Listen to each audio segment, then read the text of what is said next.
Юль, разобралась, куда идти? Потому что я шла по навигатору, ты меня сбил. Сейчас куда идти нужно? А вот у мужчины спроси. Вот возвращаться обратно. А куда нам надо? Я не знаю, куда нам надо идти. Так я сам не знаю, куда Ну нужно. так вот и пошли тогда, куда я говорила. Так куда нужно-то? Да никуда не. Куда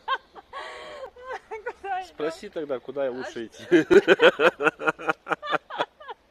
вы не знаете, Здравствуйте, не подскажете, вот, что посмотреть в городе? куда? А есть интереснее центр всего? где-то города? Да. Центр это где? Есть.